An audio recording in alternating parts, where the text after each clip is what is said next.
biso bien. Okoyeba biso bien. Okoyeba biso bien. Okoyeba biso bien. Okoyeba biso bien.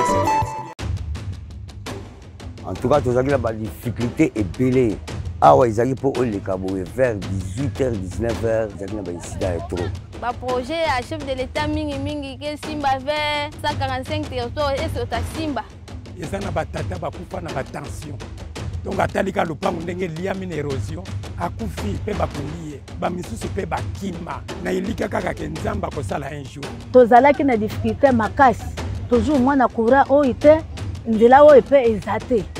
Il y avait le moment où on peut rester 2 semaines dans une salle de classe où nous avons seulement 4 ou 5 élèves seulement parce qu'on avait chassé les autres. Toyotoka mai koleka mbongo oyo toyotambola na transport. Po mai oyo biso na malweka awa ezalaki otiki 10 000 francs po tika na 5 000 francs l'eau. Lorsque nous sommes arrivés, le professeur conditionnait la réussite à l'achat des ouvrages. Nos bâtiments ici étaient d'abord très sales, puis on ne pouvait même pas regarder. Il y avait des grèves illimitées au niveau de la fonction publique. L'enseignement, n'en parlons pas. Et sa vision des peuples d'abord n'est pas une fiction, mais c'est une réalité. Je voudrais vous rassurer que l'amélioration des conditions de vie de mes concitoyens demeure au cœur de mes priorités quotidiennes.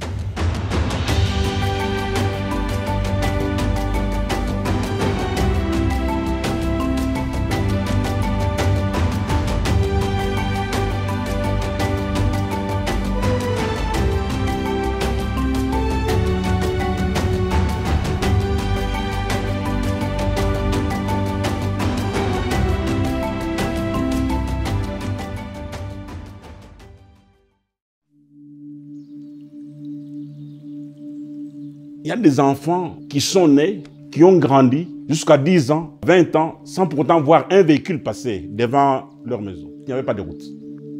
Mais aujourd'hui, il y a des véhicules partout qui circulent, puisqu'il y a des routes.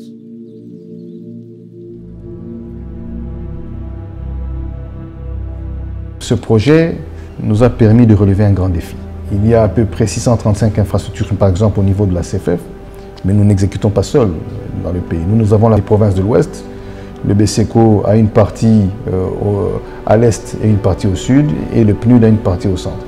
Le PNUD a à charge 54 territoires sur les 145, dont sur 9 qui s'étendent sur 9 provinces. Et nous avons aussi à charge la construction de 764 infrastructures qui sont essentiellement des écoles, des centres de santé et des bâtiments administratifs. Et c'est la première fois dans mon expérience de développement en Afrique au sud du Sahara que je vois un gouvernement investir autant d'argent de façon simultanée dans autant de localités en si peu de temps. Il y a même des localités dans lesquelles les gens n'ont pas vu l'État du tout. Ramener les services à ces endroits, pour nous, représente des réponses adéquates, également aux problèmes d'emploi auxquels les communautés congolaises sont confrontées. C'est un projet qui comprend 4 phases. La première phase, bien sûr, c'est la construction des écoles, des centres de santé et des bâtiments administratifs. La deuxième phase porte sur la réhabilitation des voies de desserte agricoles. Pour la CFF, c'est 11 000 km. Pour la phase 1, bien sûr, ça fait 635 infrastructures à notre niveau, dont 360 écoles, 232 centres de santé et 43 bâtiments administratifs. La troisième phase, qui est une phase aussi importante, c'est la construction des infrastructures énergétiques rurales. La quatrième phase, la phase agricole, le développement des chaînes de valeur ainsi que la construction au profit des administrateurs du territoire. Pour le moment, il y a les réalités. Il y a des gens qui vont kinga, mais à ce moment, il y a des gens qui vont et projet me commencent à faire. Disons, l'Ancien Testament, vous voyez bâtiment en tout cas, le rêve est devenu réalité. Et voilà que tous les travaux sont finis. Les habitants ils sont très contents. Je rencontre beaucoup d'élèves qui me promettent de venir s'inscrire ici. Le PDL, c'est le genre de programme que nous avons toujours demandé au gouvernement africain. Pour nous, ça représente un projet porteur, un projet de transformation que nous devons soutenir. Asante sana. Jo, hii kazi ilitusaidia sana. Haisaidie tu watoto yetu na shehe ilitusaidia. Ile makuta tulianza kupata ilitusaidia kufanya vitu vya mingi. Nous sommes tous satisfaits puisqu'on ne s'attendait pas à voir une très belle jolie école qu'on vient de nous donner. Mungu amsaidie pa kutusaidia pa kukwe upitalo. Tulianza kwenda mafuashi ya kwa chana bantu bengine wanaanza kuzaria panjia juu ya kukosa upitalo. Le gros défi a été celui lancé par le chef de l'État, celui de dire je veux que ces infrastructures soient lancées au même moment et nous y sommes aujourd'hui. Le chef de l'État, il est dans la logique du peuple d'abord. Le peuple gagne quand il trouve de l'emploi. Le peuple gagne quand il arrive à scolariser ses enfants. bakoko na ngai bazotanga ofele tango nazaki liboso nazako kokate mais lelo oyo bazotanga ofele na gratuité kobota pe comme ofele losaka lo wanji wa kiso onangelo washwe ekomena kambo wasala we. La gratuité marche partout où nous sommes passés. Les parents très contents. J'ai vu des drapelés, j'ai vu des pagnes en l'air pour remercier le chef de l'État. C'est de la réalité. Nous le vivons et eux-mêmes le vivent. Tous ceux qui se font inscrire au primaire ne payent absolument rien. Mais là, vous trouvez un chef d'établissement qui vous dit non, si vous ne payez pas un acompte de 20 000, je ne prends pas. Dénoncez-le. Il y avait le moment où on peut rester 2 semaines dans une salle de classe où nous avons seulement 4 ou 5 élèves seulement parce qu'on avait chassé les autres pour non-paiement des frais. Actuellement, avec la gratuité, aucun élève n'est chassé, pas même un 50 francs qu'on peut demander dans une école. Et on n'a plus de difficultés par rapport à nos préparations de matière, nos prévisions et consorts. Nous le faisons à l'aise et nous n'avons pas de problème, nous ne rencontrons plus de difficultés dans ce sens-là. L'année 2022, nous avions reçu un supplément de 5 millions d'élèves au primaire. Mais l'année qui vient de se terminer, nous sommes à plus ou moins 6 millions de plus. À côté de cela, il faut bien le recevoir, il faut les instruire selon les règles, je voulais dire. Les écoles n'avaient pas de frais de fonctionnement, de frais qui permettaient aux écoles d'acheter des fournitures, de matériel didactique, entre autres des livres. Mais au moment où nous vous parlons, c'est chaque mois que les écoles perçoivent leurs frais de fonctionnement. Nous décourageons vraiment le prophète des malheurs. La gratuité, elle est vraiment réelle et effective. Je ne sais pas qu'est-ce qui pourra arrêter encore ce train de la gratuité. On a même surnommé le salaire d'attente de Bembango. On s'est demandé, et Bembango est colonie parce que ça pouvait prendre même 2 mois. Mais maintenant, au moment où nous vous parlons, il n'y a plus de retard. D'ici là, dans 5 ans, les 5 millions qui sont entrés aujourd'hui, les 6 millions, vous aurez des intellectuels parmi eux. Et ils diront merci à Fatih.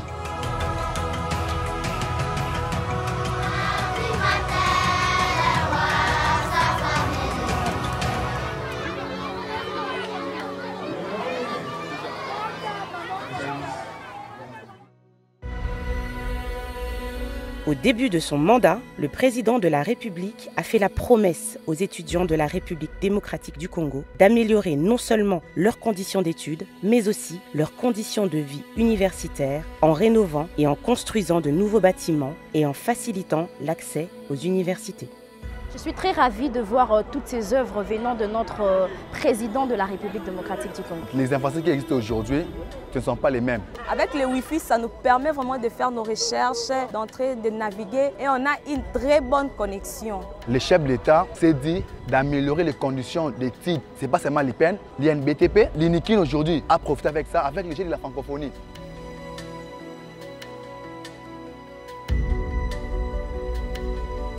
Des gens là qui parlent que le président de la République n'a rien fait aujourd'hui, bon, ils ont tort. On avait des problèmes de grève avant, mais aujourd'hui, depuis qu'il est là, tous les problèmes des professeurs sont résolus. C'est le seul président qui a foulé les pieds de l'INIKIN plus de 5 fois. Il n'y avait pas de bus Transacadémia qui permet à ce que les étudiants se déplacent facilement au lieu de chercher comment trouver les transports et tout. Nous avons connu le homme avant et lorsque nous le voyons comme c'est devenu aujourd'hui, on ne peut que féliciter le chef de l'État. C'est la première fois de voir l'accès à l'Internet gratuit. C'est un grand pas et on est vraiment fiers de ça. Je suis prête à être parmi les personnes qui pourront maintenir de l'ordre au lieu d'abîmer juste après.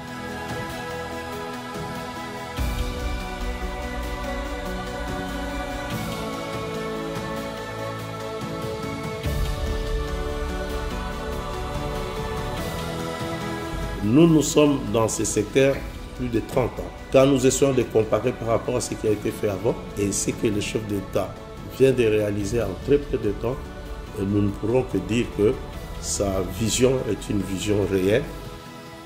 Le chef de l'État Félix Tshisekedi a lancé le programme de la gratuité de la maternité et des soins du nouveau-né. Ce projet, qui a fait ses premiers pas à Kinshasa, est le premier volet de soins dans le cadre de la mise en œuvre de la couverture santé universelle en République démocratique du Congo. Nous devons savoir que les soins de santé représentent la première cause de pauvreté des ménages. C'est une obligation pour l'État congolais d'assurer la santé de la population. Les gens pensent qu'il faut développer d'abord les pays et puis après lancer la couverture santé. Non, il faut plutôt faire l'inverse. Et cette population sera à même d'assurer des services de qualité à la nation. Presque beaucoup de pays en Afrique assurent déjà la couverture santé universelle. Au début, ça sera peut-être difficile. Petit à petit, nous allons améliorer. Mais nous tous, nous devons nous approprier parce que qui seront les bénéficiaires? C'est nous, la population. Ça sera vraiment bénéfique pour beaucoup de femmes au Congo. Souvent, on voit des gens accoucher dans la rue, tout ça parce qu'ils n'ont pas de moyens. Et ça va aussi nous permettre de bien élever les enfants. En tant que gestionnaire, je dois reconnaître que le gouvernement fait des efforts.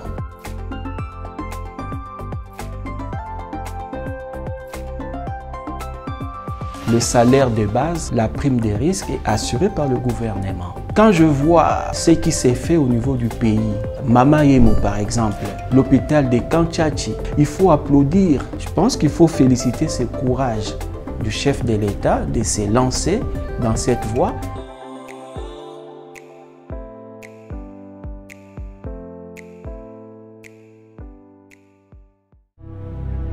Les zones les plus reculées de la RDC voient apparaître des lueurs d'espoir, des rêves qui se transforment en réalité. Plusieurs projets d'infrastructures sont également en cours de construction. Depuis l'arrivée de son Excellence Monsieur le Président de la République, soucieux aussi du développement des infrastructures, nous avons pu réaliser un certain nombre de projets. L'Office de voirie et de drainage gère un réseau de 10 000 km de voirie à travers toute la République, sur lesquels 697 km de système de drainage. Mais sur les 10 000, nous avons des routes qui sont revêtues, sont plus ou moins à 2000. Donc les restes, ce sont des voiries en terre. Dans la ville de Kinshasa, depuis l'avènement du chef de l'État, à son actif, nous pouvons mettre d'abord les sautes-moutons qui ont été livrés. Ça faisait partie du programme de 100 jours. Nasali 30 ans à Kinshasa. Awa pona kolekeza ki problème. Embouteillage ba accident kili mais banda papa président seli biso eloko yo. Biso ba mama to sepeli to pese mokakoswa. Po to zana kondima kosala ici ebele koleka oyo. Actuellement, nous pouvons nous situer à plus ou moins 40 km de voiries qui ont été réhabilitées dans la ville de Kinshasa. Vous avez le projet de désenclavement de Kaluka qui va être inauguré d'un moment à l'autre, parce qu'à l'époque on ne pouvait entrer que d'un seul côté et ressortir. Mais aujourd'hui, on peut quitter le Kitambo magasin et sortir sur Libération sans problème. Le président de la République n'a pas laissé les habitants de Malweka indifférents en ouvrant la route reliant Lupène à Pompage, en passant par le quartier de Malweka qui fait actuellement l'objet d'importants travaux de construction. Mutuka elonga Pompage matati peine, ça l'a raté. Faut bêta makolo. Mais pour le moment, si quand on va bêta makolo, nous bêta sous makolo té et comme au juka la transport ti peine. Donc banda Congo et Zala Congo, bison de to sepeli comme mon anzelo yobu. Mokako soit président Fachi Beton ko kanisa biso pona nzela oyo nzamba pambola ye lokwa nzela oyo soki ezali biloko ebanda kokota bamituka minene ekoya badepo kofungwama awa mais vie sociale na biso ekokoma vraiment ya kokita na kolelo etobandaki kolela tomoni nzela papa totundi na esengo mingi na bana ya Malweka social ezali ka pona bilei te social nde yango mokonja mboka pesi biso. Il y a vraiment des avancées. Bien que les gens n'en parlent pas, mais je vous dis clairement qu'il y a beaucoup d'avancées dans notre pays pendant ces 5 ans ici. C'est grâce à sa pulsion. Moi, je l'ai toujours dit, bien aimé, le président, c'était Moïse qu'il a choisi pour délivrer ce pays. Il n'a pas seulement un mandat, mais il a une mission.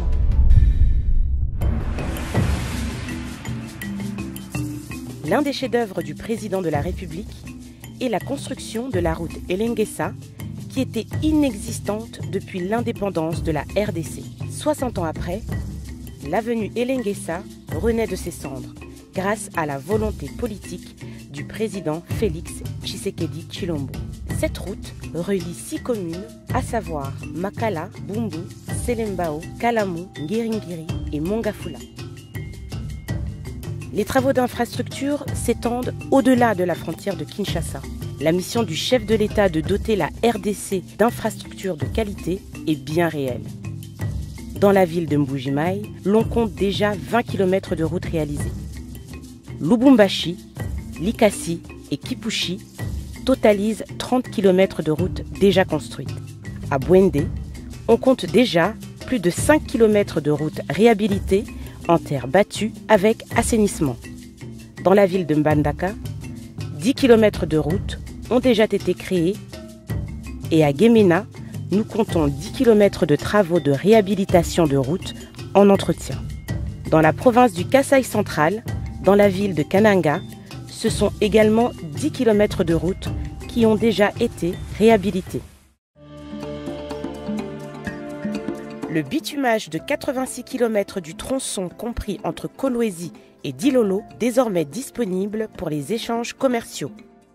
Le Lualaba fait désormais partie de l'une des nouvelles provinces de la RDC sous le régime Tshisekedi à avoir résolu le problème en fourniture d'énergie électrique. Il est doté d'une centrale de 240 MW, dont 170 sont réservés à l'exploitation minière et 70 au réseau national sous la direction de la Société nationale d'électricité afin de desservir une population avoisinant près de 2 570 000 habitants. Le plan d'électrification nationale se poursuit grâce notamment à l'achèvement des travaux de construction du barrage de Kakobola de 10,5 MW à Kikwit dans la province du Kwilu. En matière d'érosion, il est important de savoir que 15 des 26 provinces de la RDC sont menacées par des têtes d'érosion qui ont causé beaucoup de dégâts à la population, avec des pertes de biens et même de vies humaines.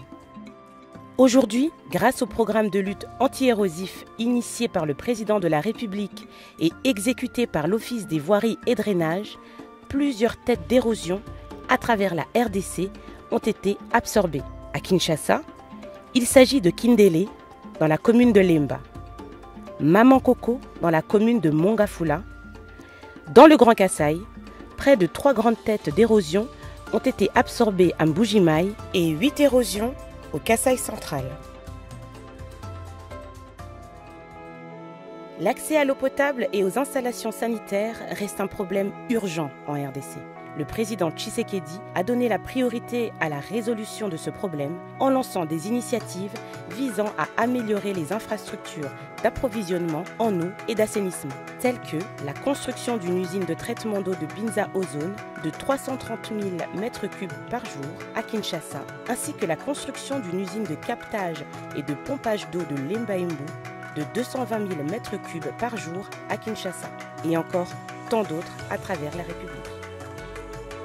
Et là, nous devons saluer la vision du chef de l'État qui a compris notre plaidoirie. Et aujourd'hui, le gouvernement est en train d'acquérir 5000 engins de génie civil qui va être distribué à l'Office de voirie et drainage et à l'Office de route. C'est dit jamais vu. Vous avez la route Kulumba qui est en train d'être faite, qui va permettre de prendre en charge les gens qui quittent l'aéroport au lieu de passer par Lumumba, et on ressortira sur Poilou. Et les travaux sont en train de se faire. Dans le domaine du transport aérien, Félix Tshisekedi s'est investi en 2021 dans la modernisation de la tour de contrôle de l'aéroport international de Goma, de Kisangani et de Kolwezi. De même que la réhabilitation, le renforcement et l'extension des pistes et parkings dans plusieurs autres aéroports nationaux.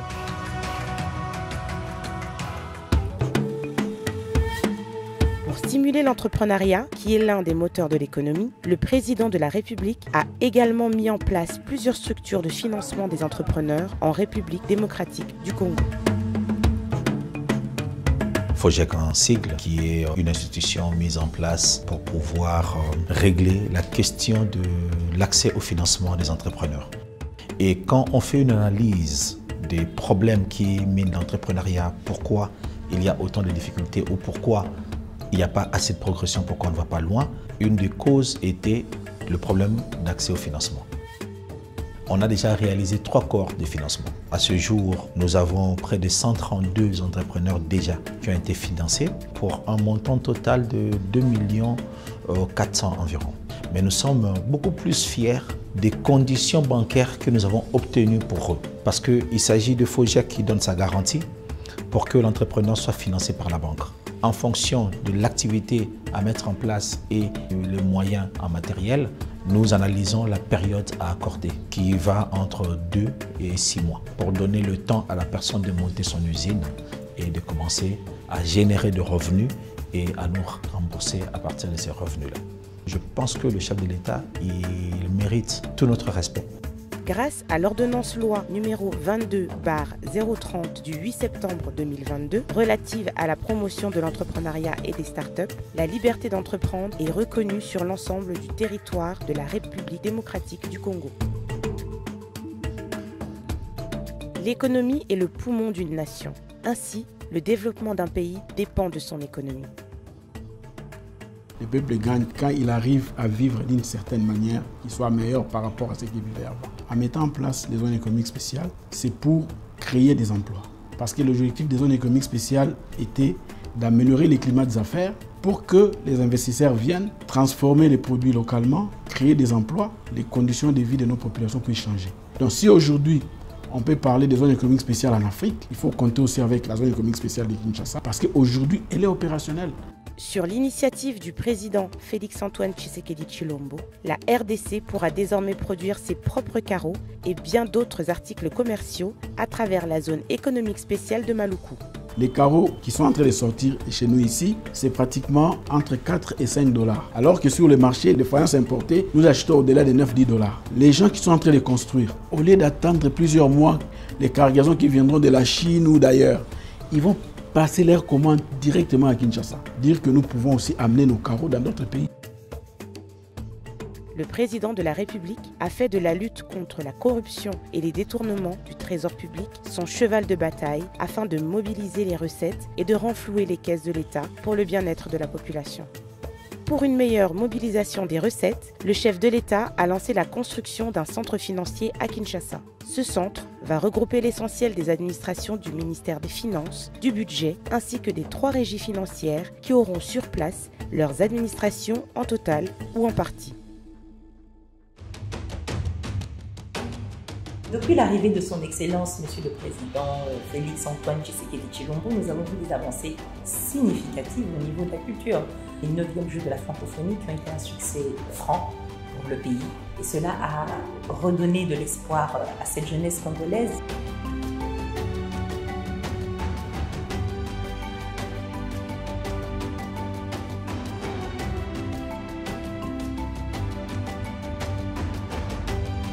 Je suis aussi très heureuse de voir qu'il y a un centre culturel qui est en train d'être construit. Ce sera un des plus grands centres en Afrique centrale.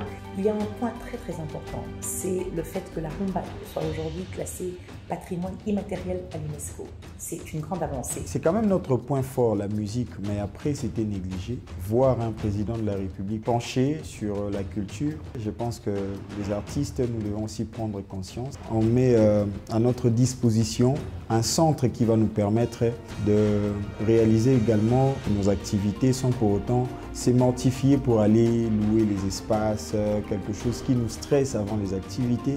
Et ce sont des actions allouées. Tous ces jeunes qui hier avaient perdu d'espoir, que ce régime de M. Félix Tshisekedi Tshilombo est un régime d'espoir parce que ce régime travaille et travaillera pour l'amélioration et la prise en compte de toutes ces couches.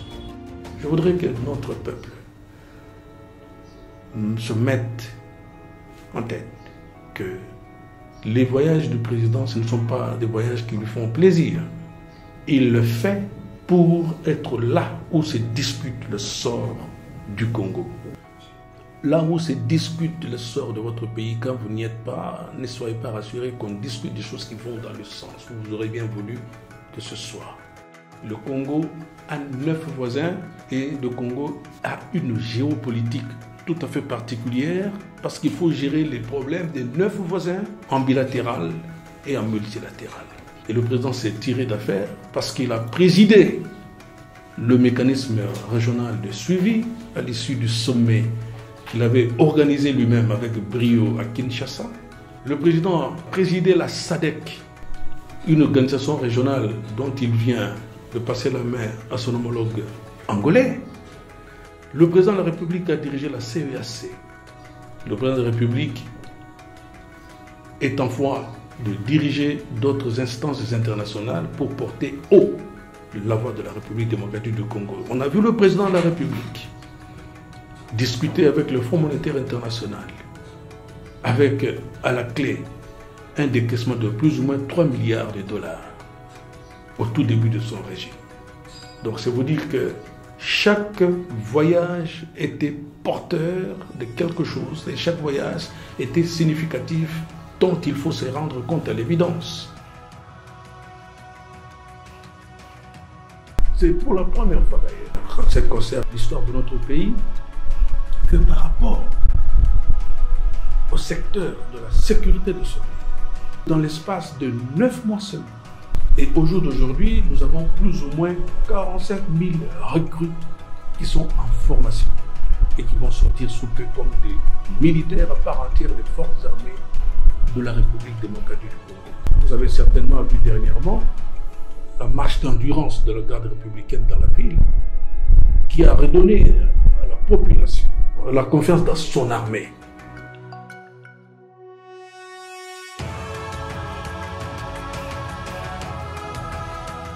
Vous savez, un mandat de 5 ans, c'est rien. Vous arrivez les 2 premières années, vous cherchez à comprendre. La 3e année, vous commencez à gouverner. Et la 4e année, vous commencez à penser à l'élection suivante. Mais parce que c'est un mandat de 5 ans, il faut le renouveler. Donc, ça justifie que celui-ci devra avoir son 2e mandat et qui termine son projet de société. Pourquoi changer l'équipe qui gagne?